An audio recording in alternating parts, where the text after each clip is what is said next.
one of the things I stopped dating my baby names, Yeah, I mean, that makes sense. because if you ruin your baby Oh, yeah. names, Then they there's are ruined forever. forever. You will always Yes, associate them with that. yes. Did you ever 100%. dated any of your baby names? No. Do you have a baby name list? But even if I had a few names or ideas, it's like, who knows? It was not Emma, though, so we are fine.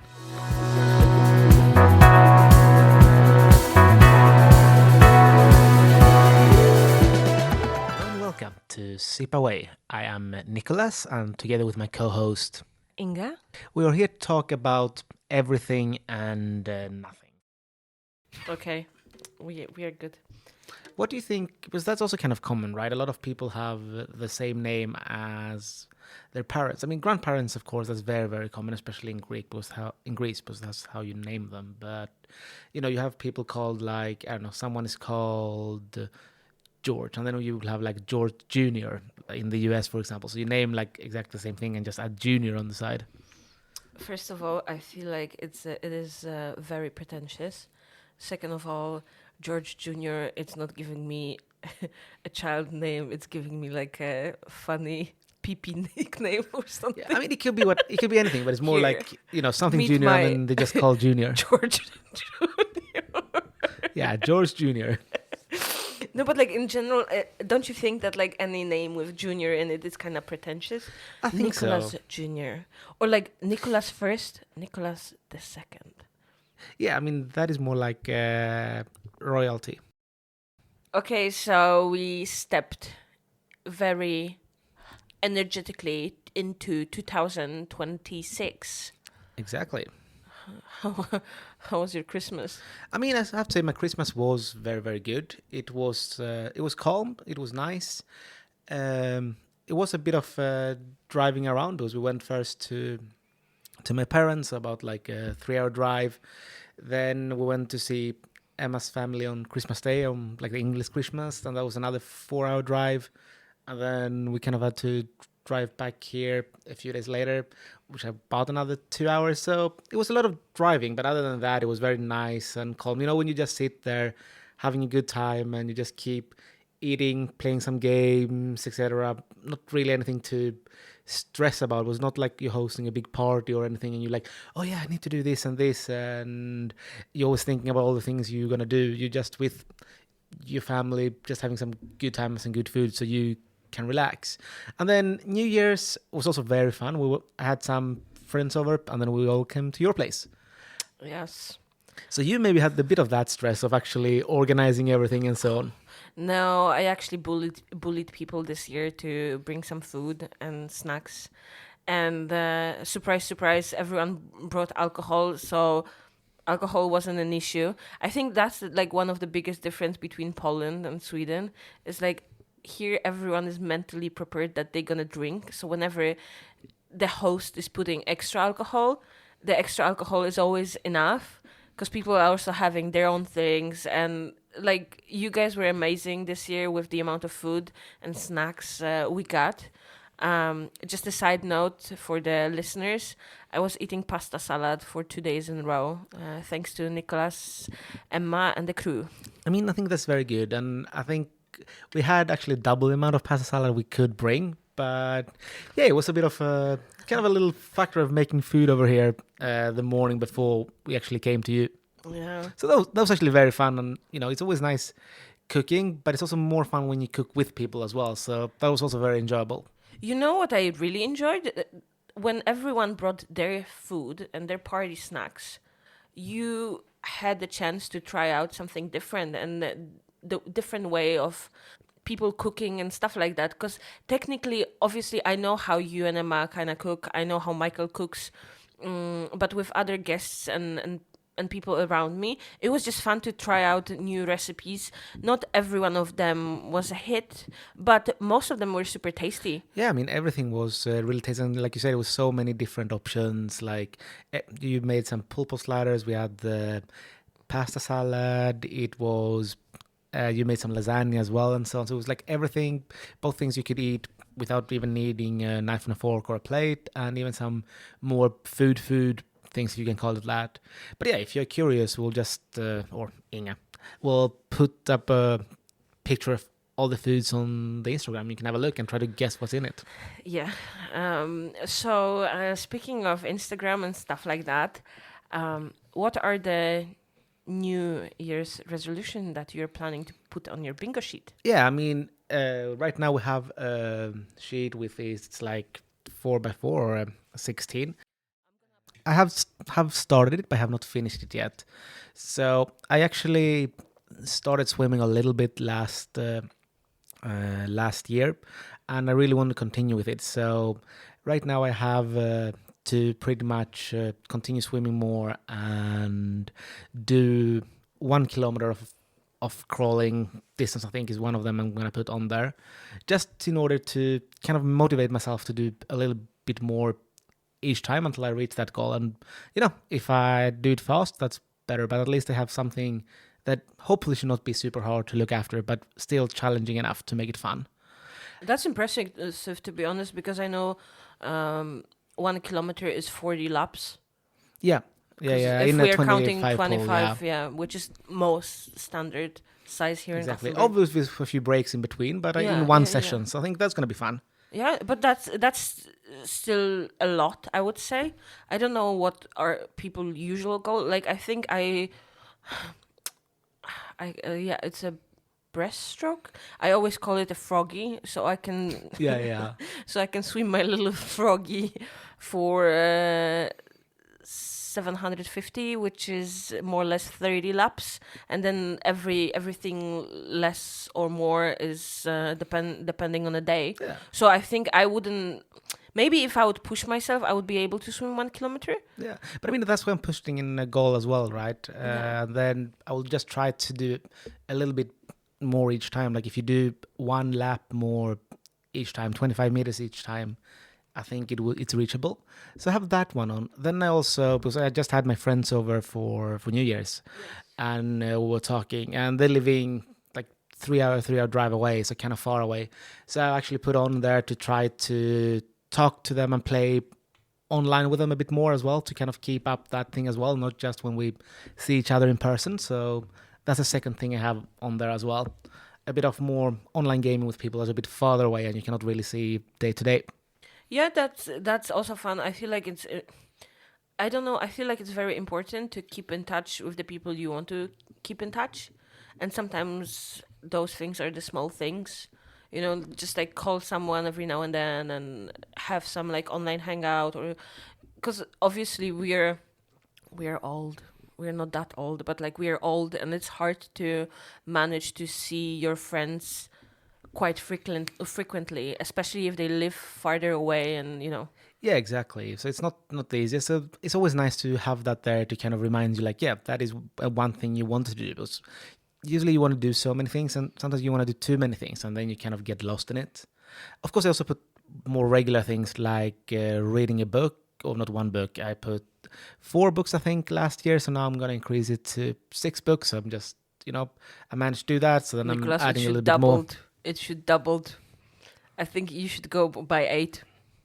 8. Okay, I can change it to 8. I can change on 8. I don't Peer mind. pressure. Peer pressure. Yeah, why not? That doesn't seem too unrealistic. So, especially with summer coming up, was for me, I don't know. I have a harder time reading more in spring and so on. It's usually like in the summer when it's a bit warmer and you can sit outside and so on. So for me, it feels like most of the reading I do tend to be during the summer months. I feel like for me, it's kind of like a winter activity, or maybe I just need to be in the right mental space. I think reading is really good because it keeps you grounded.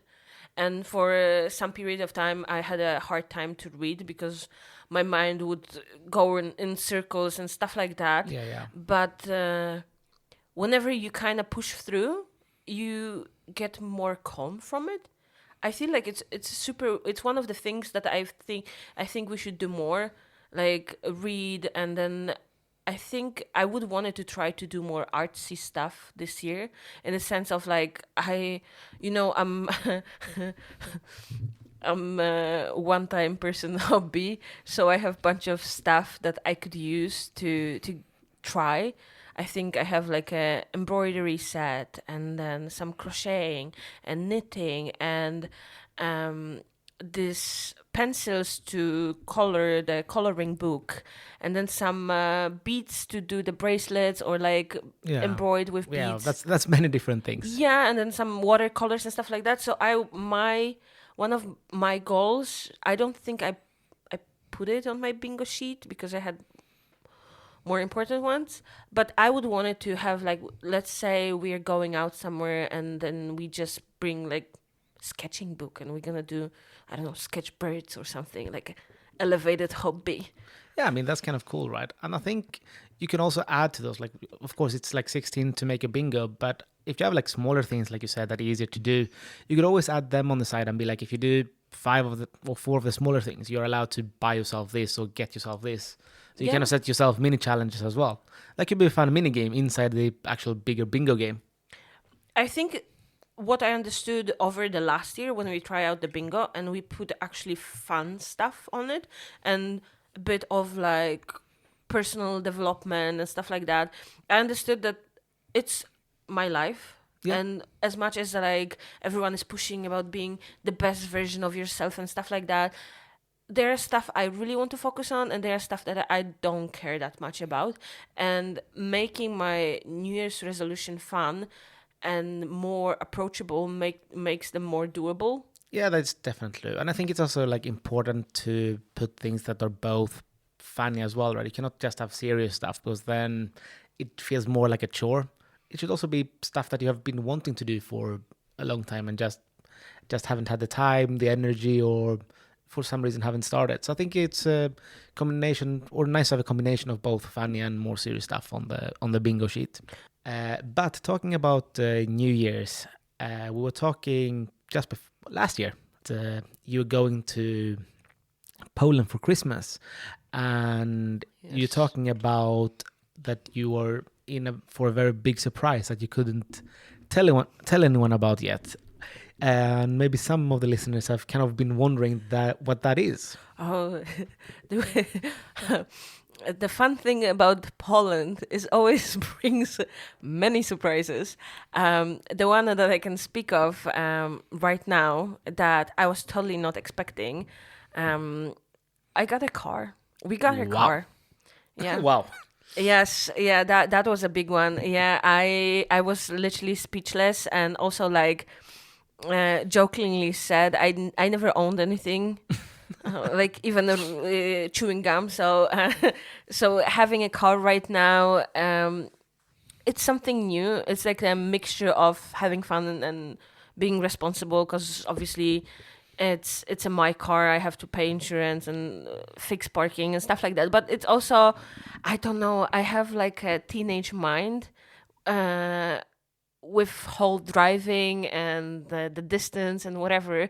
So when you said, oh, my friends live 3 hours away, I'm like, that's nothing. Because I'm still in the phase of like, petrol doesn't cost, it doesn't cost anything. That It's is like, free money. yeah, it's like, it's, you put it there, you don't see it. And also, like, let's be honest, the car is it's small, so it doesn't take that much petrol. So obviously, it's quite cheap to go around in town. That's good. Yeah, it's usually like Yeah. all the around stuff that you don't see. But that's for later. Now you should just enjoy it. So I guess then you were just sitting there and being like, you opening presents. I have a hard time believing it was a car under the Christmas tree. So No. how did that process look? Oh my Like, God. how do you wrap a car? How do you gift a car? Okay, so basically, my parents picked us up from the airport because they live 2 hours outside of Gdansk.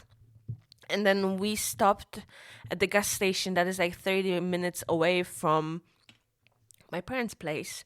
And there is a small little restaurant there. So we sat down and ordered some food. I had some Polish soup, żurek, the one you tried for Easter. Oh yeah, that's very good. And Michael had some schnitzel, and I think at some point my dad went to the bathroom and he got back and he pointed something on the floor and he's like, did you drop it? And I'm like, no. And he's like, I didn't drop it, what is it? So I picked it up, and Yeah. those were car documents. Oh, that's a cool way like to do it. the car passport or whatever you call it. And he's like, what is it? And I'm like, it's not mine. I don't have a car, like, and he's like, open it. And then I open it and it was like registered on me and everything. And he's like, he handed me the car keys and he's like, go find it. And so I went outside the gas Oh, station. that is kind and I of cool, found like it. having to Yeah. go outside and look for it. Yeah. That's a very nice way to do it. Yeah. So I found it and then we drove ourselves home. Yeah, that must have been kind of cool, like from taking a 45 minutes flight to a journey that I assume is kind of long. Yes and no, to be honest. I think it was quite smooth to go back from Poland to Sweden because we had to drive only like 3.5 hours, then hop on the ferry and then 3.5 hours up. So it wasn't that bad, and also with the overnight break at the ferry. Yeah, exactly. And also, I think you two drivers as well, right? So that always helps being able to, help out and switch as well during the road trip. Yeah, I don't know, but like I always feel bad. It's not like I feel bad when surprises are happening. I don't think I like surprises that much. Like I kind of like them, but like when they're big, like this one, I kind of don't know how to react and what's not. Like I'm not the type of American person that I'm gonna be like, woohoo, so exciting. Yeah, I know what you mean. You're like, you don't want to. Like I'm make happy, it fake, but I'm but you also happy don't want to inside. react too much. Yeah, exactly. I don't think like of course there's a lot of dynamic to my persona, but at the same time I don't feel like I'm just like loud and reactive. Like I'm Slavic, come on. So how do you feel now when you're a car owner and have been back in the city and had the car for like let's say about a week, right? A week something. I can confess. Today was the first day I drove my car and we were driving it for a week. I have been a passenger princess for weeks the straight. passenger princess treatment. I'm saying, it's because Michael is so excited for having a car and he likes to drive. No, it's a bullshit. I like to passenger princess. I won't lie as well.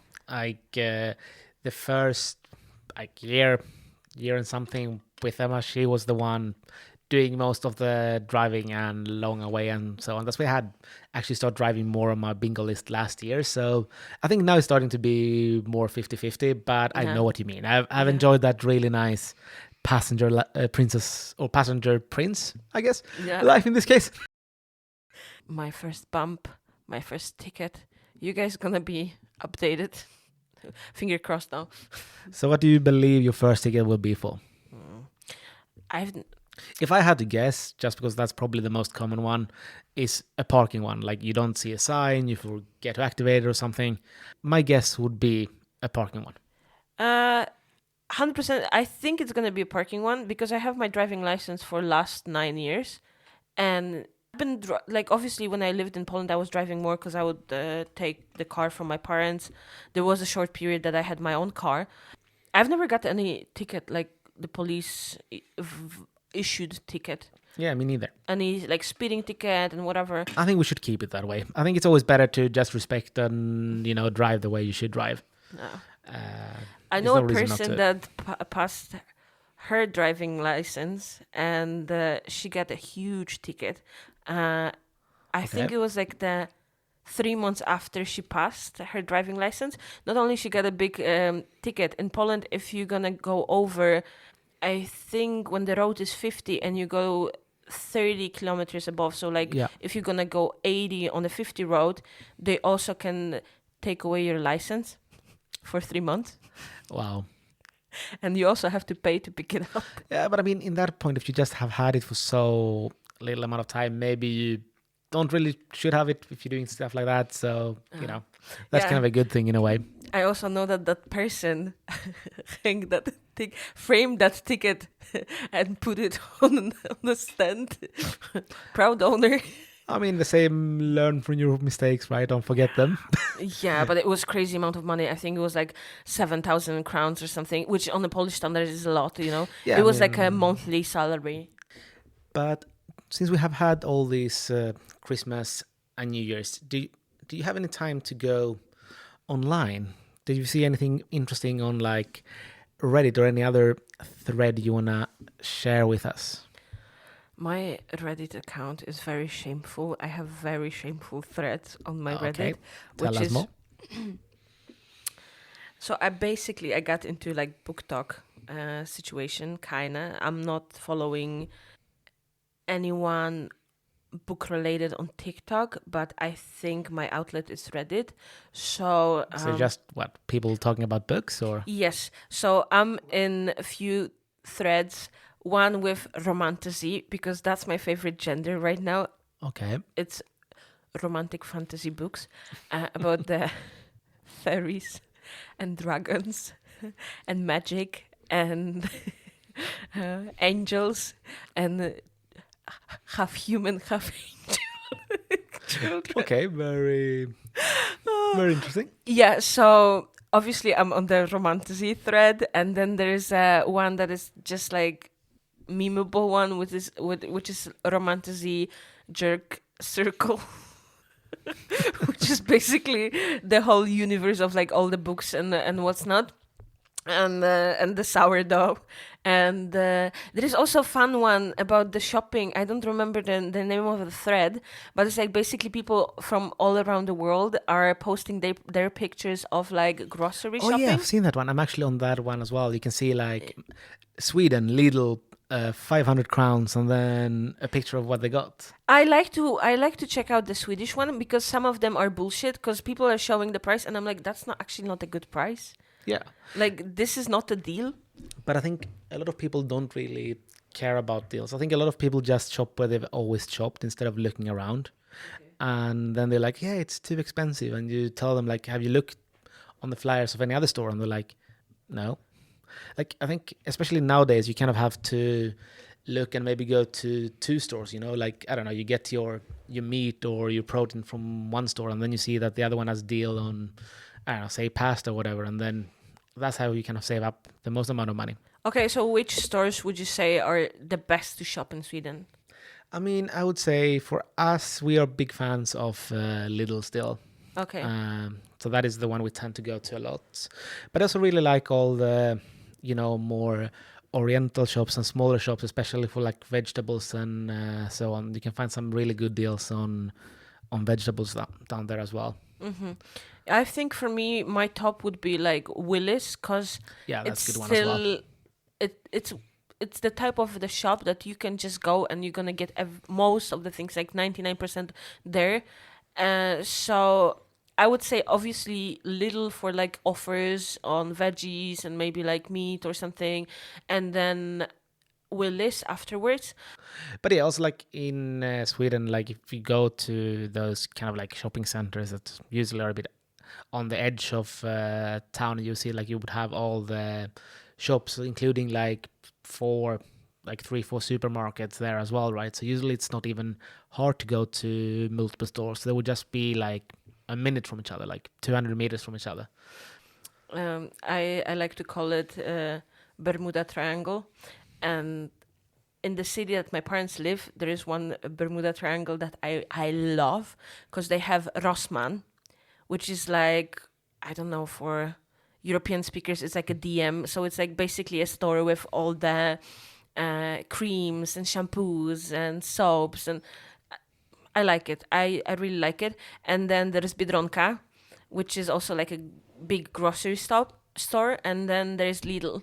So Yeah. there are 3 stores you kind of need to go next to each other. And I'm like, I'm perfect. This situation is perfect. This is one place in the city that I can go, fix those 3, and I can go home. Okay, so what is on your Reddit? On my Reddit, I mean, I think it's a mix of different threads. It's a lot of Formula One threads because it has been a really interesting season until the last race. Pretty much, we didn't know who will win. So, yeah, it has. And spoilers out there, it was Norris. It was McLaren. He finally made it, so that makes me really happy. But yeah, no, it's a lot of Formula One stuff, and then, like you said, I also find the grocery thread where it's actually like, yeah, like you said, posting pictures of all the groceries you buy, and then I'm also starting reading a few of more kind of like dilemmas and stuff, like, or am I the asshole, or like It's called like malicious compliance, people doing exactly what they're told, even if they know it will be wrong. It's also a few threads about like entitled people, how people actually behave and think they're right sometimes. Okay. Uh, I'm also on the am I the asshole? I also started, because I don't know how I came into it, but I saw it's called the LinkedIn Lunatics. Sometimes they have some crazy posts about what people think is work, especially when people are post like, oh, what work-life balance? No, we don't do this here. Work is life and stuff like that. It tends to be extremely extreme. Like a lot of people just posting, I don't know, they're going with their kid to see the kid playing in a school game or whatever, and they start using management terms or idle terms to talk about it, and it's like, oh no, then it has gone too far. That is Yeah. crazy. I think the craziest thing I saw was this one company. I think it was an company from India, but I don't remember the name. And they send out to the employees, kind of like companies do now and then, a survey that is like, yeah, we're just wondering how you're doing. Can you please answer some questions? And it was an employee that have posted this on the Reddit, and he had screenshot of some of the questions, and they were kind of normal questions like, do you feel like you're working in a stressful environment? Do you think you have enough support, etc.? And then where it kind of becomes totally lunatic is the day after, all the people that answered that they are stressed, that they don't get enough help, just got an email from HR being like, yeah, sorry, we're letting you guys know, go, you're now fired, you cannot work under stress. And everyone was like, what? I feel like India is such a different mental state of mind. That is true, but like talking about being able to see things online, how do you think it compares, like things you have seen in real life compared to online? And what I mean by that is, like, I don't know, have you been to Rome, for example, or anything like say, or Paris or whatever, right? You've probably seen a picture of the Eiffel Tower, right? But Yeah. if you've been to Paris, how different would it be to actually see it in real life? I mean, those kind of situations. Do you have any I that think shocked you the most that you have seen? yes. I think the biggest disappointment I have experienced was when I was 16, I was in love with New York. I watched Gossip Girl and I loved the vibe, and I made my parents renovate my room and have like a New York wallpaper. It was black and white, obviously. Yeah, obviously. Yeah, because it's like I know that like a colorful city on the wall would be too much, but it was like black and white sky view of New York on the wall. And I've dreamed about seeing New York and going to Manhattan and all this, like, I don't know, Americanized dreams. And when I went there, I was disappointed. Okay. I just didn't feel the vibe. Like, in the movies, everything looks so magical, and it seems like everything is so close and there are always stuff happening. But at the same time, being there and standing on those streets made me somehow lonely. The like feeling like, okay, the hustle is happening around me, but I'm not part of the hustle, and like people are passing me by and they are so fast and there are so many of them and everything feels big but also so like anonymous in a sense. Probably if I would live there a bit it would be different, but I also like I have a family that used to live in Brooklyn, so being there and experiencing that and also like seeing a first generation of immigrants moving and then raising their kids there and seeing their reality, which wasn't bad one, but like also I think US is quite interesting with immigrants because big cities have a really big bubble of nationalities. And I know that, like, for example, my family, the people who left Poland, they didn't even speak such a good English, even though they spent the last almost 20 years there or like 10 years there. I don't remember. Like right now, probably 20. Back in the days, it was like 10. So they didn't speak such a good English, but they had a bunch of like Polish-related events like baptism Yeah. and confirmations and weddings and stuff like that, so they could live their happy bubble in the Polish community. So I think, in a way, I would say US is one big hostel for all the different nationalities, and I think they have a lot of celebration of like Independence Day and Thanksgiving to kind of bond people and make them feel like they're together, because there is not such a feeling of togetherness in a way. I don't know. That was just my vibe. I mean, I have to say, when I went to New York, I kind of, on the opposite way, kind of loved that part of, exactly as I said, being on those streets and feel like everyone is doing something fast, everyone is doing their own thing, that you kind of just are you. It feels like, no one knows you, no one has really seen you again. You can be there for a week, walk exactly the same street, and you just see new people. It's not that, even if you don't know them, sometimes even in Gothenburg, that's a smaller city, right? You're waiting for the bus. After a week, you will start recognizing the people that take the bus, etc. It was just that big feeling of being in a big city and just that chaos everywhere. I kind of felt the same thing in Hong Kong as well. It was so many people, it kind of felt peaceful in a way. I don't know. It's a weird thing where if it's no people at all, then it's also like very peaceful. If it's in between and it's just a lot of people, it's a bit annoying. But if it's very many people, then it's like, yeah, then it's kind of almost like it's no people, like in a way. It's funny because your story about like social interactions reminded me. We went swimming on Saturday, and after doing few laps, we decided to jump into the hot tub. So it's Saturday after New Year's. I finally got out of the house and I'm ready to chill. And I swim. I serve my time swimming those 24 laps, jumping into the hot tub. Obviously, I had to have some old man starting an interaction and talking to me in the hot tub and trying to make a conversation in Swedish. And I'm like, you just want to relax. Like, you don't want to talk to. The thing is, like, I'm so used to Swedish people not making any conversation at all. So I'm actually surprised when they try to make some. And also, it's like, I got slightly annoyed because I understand when they are like saying, "Oh, how are you?" and stuff like that. But like he was asking where I'm from and was it hard to get into Sweden or move into Sweden?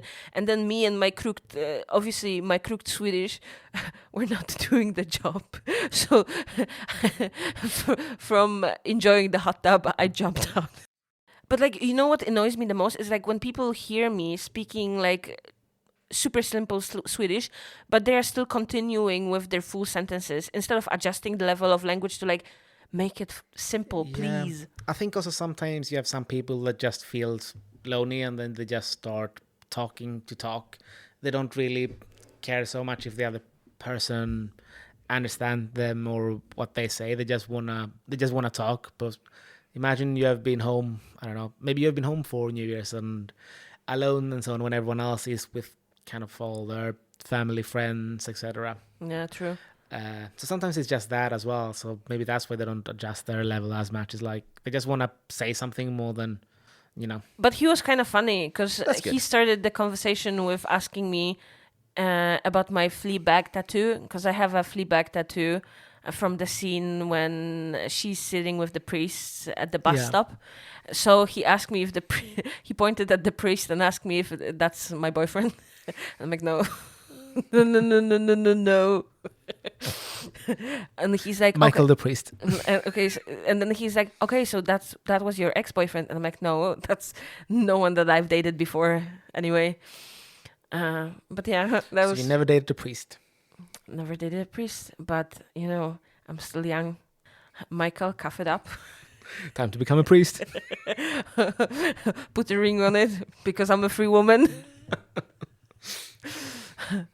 Okay, I think we blubbered sometime.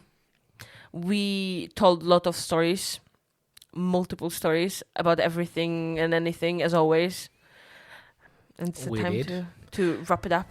I think the first episode of 2026 is done. So thank you for listening and See you next time.